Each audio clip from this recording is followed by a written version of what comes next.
Coming up on Baseball to Bluff City, we step inside the box for another week of Diamond highlights.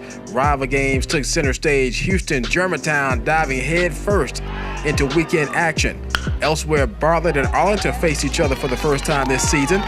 Over at Gagliano, it was Lausanne and St. George's swinging for the fences. Meanwhile, Fayette Academy and Tipton Rosemark doing the same. These highlights plus our team feature of the week. Next on Baseball in the Bluff City.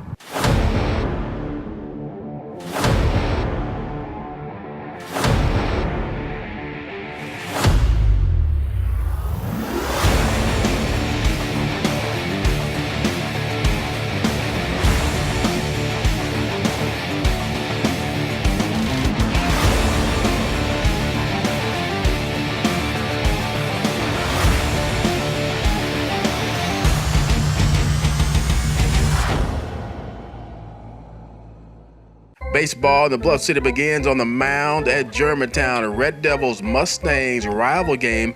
Bottom of the second, Houston leading 2-0. Bases loaded for Ethan Payne. The easiest RBI he'll get as ball four sends in Germantown's first run. Still same inning, still bases loaded. Houston's Josh Bittner doing a good job of escaping more trouble. Top of the next inning, Mustangs go right to work. Gagliano on first after being hit by a pitch. He's about to be on the move. Ethan Burns finds the gap, and Gagliano finds the gas all the way from first to home.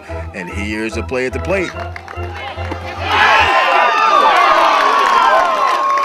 Safe. Gagliano just getting in under the tag. Houston will score again in the inning. They led 4-1. Bottom of the inning, Red Devils answer that. Runners on second and third. The ground ball. He'll take the play at first. That scores Josh Cooper. And it scores another as a throw from first to third gets away. Germantown with a good response, but Houston scored every inning following that, including 4 in the seventh to put it away. 10-4 the final. Mustangs a winner. Shout out Memphis Sports Zone. Baseball, Bluff City, baby. Let's play ball at Tipton Rosemark. Rebels at home hosting Fayette Academy. Pick it up, bottom one. Tipton Rosemark down 2-0. Tyler Bird slides in safely after sending one to left center. Next batter up, the Rebels' Tucker James getting on the camera, and Tipton Rosemark getting on the board. The RBI drives in Bird. Rebels down 2-1. Bottom of the second we go. Tipton Rosemark trying to add to it. Runner on second trying to steal, but Fayette Academy said not today. Nice job from the Vikings catcher. Top of the third, still 2-1 Fayette Academy. Almost another good defensive play. The Rebels with the diving stop, but the throw goes awry, and the Vikings' Isaac Armour gets on down to second with just one out. Same inning, the Rebels' Zach Seward doing a good job of not letting another run cross the plate. Gets a strikeout for out number 2, then gets the easy ground ball to end the inning. Fast forward to later, Stewart's counterpart, Vikings pitcher Quint Stackley at the plate, and he was hitting great, looking to help himself with a deep drive off the wall and right. But there will be no more runs for the Vikings, courtesy Zach Seward. He gets a strikeout, and the Rebels get the come from behind win. 6-2, the final.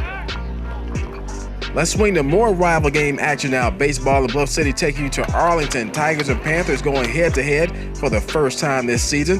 Both pitchers had it on cruise control early. No real offense for either team through the first two. Top three, Panthers trying to crank it up. They go back-to-back base hits. Caleb Fuller singles up the middle. He'll be followed by B.J. Bannon, who goes to left. But the theme for the Panthers all night, how many base runners were left? They stranded a bunch.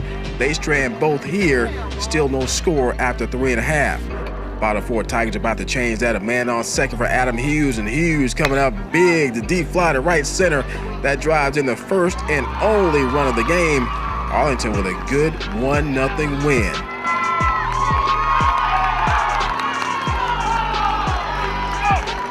So Arlington's Drew Edwards with the impressive complete game on the mound Wednesday night, but Bartlett turns a table on Friday night in their second of back-to-back meetings. They blanked the Tigers 3-0 in that one. Let's keep it at AAA for our Baseball in the Bluff City team profile of the week. The Whitehaven Tigers are off to a good start, led by new head coach Galvin Sims. They actually play pretty hard for me, man. I will say that. Again, they're some good kids, at Whitehaven, man, and they've responded very well, even when I'm at my toughest point on them. Come on now. Sims, a former assistant at Middle College, is putting his stamp on the program with a specific plan, starting with a heavy emphasis on the fundamentals. You can't just pick up a baseball because you're athletic and think, okay, I'm going to school playing baseball. That's not kind of how it worked, but the athleticism is definitely part of it. But the fundamentals of the game and the mental part of it, that kind of is really what's missed. And you want that to be taught real early. So it is a challenge, in that aspect, but we'll get there. Sim's ultimate goal is to put Tiger baseball on an elite level like the other Whitehaven sports, but he knows it starts with bringing enthusiasm back for the game in the community and among kids who for a long time have chosen to play other sports besides baseball. Long term, I hope to, be here as long as I can, and try to leave somewhat of a legacy at the school, in the community, and just keep feeding the system, so these kids will bring kind of baseball back. We kind of lost a little bit in the community with it, and everybody's playing football and basketball, but baseball is a very unique sport, and I'd like to keep feeding it, keep feeding the sport. So we can move forward in our community. Let's get back to the games. Gagliano we go. The Lynx of Lausanne playing host to their rival, the Griffins of St. George's, for the second straight game. Lausanne won the night before. Early on in this one, Griffins trying to creep, but the Lynx not asleep. Lausanne pitcher John Hamer ready for the steal and ready to send the Griffins back to the dugout. No score after one. Top of the second, St. George's occupying all the bases. That will be called bases loaded, and this will be called bases unloaded. Win Goodman, shallow pop fly to right. Outfielder coming on, but can't make the catch. And not one, not two, but all three Griffins coming home to score. 3-0 St. George's. They would add one more to take a 4-0 lead. Bottom of the inning, this kid was moving right along. Andy Bean, a little pop on his pitches, and a little pep in his step. Fast forward to the top of the fourth, still 4-0 St. George's. They're coming for more. Nick Seward bangs one deep to left center. That'll get off the glove of the Lausanne outfielder. Seward ends up on second with a double. A few battles later, Lausanne's Chad Partee making a good play on the smash to third, but the rest of the play cannot be completed, and St. George's running away with this one, 7-0 the final. Here's a look at your other scores from around the area.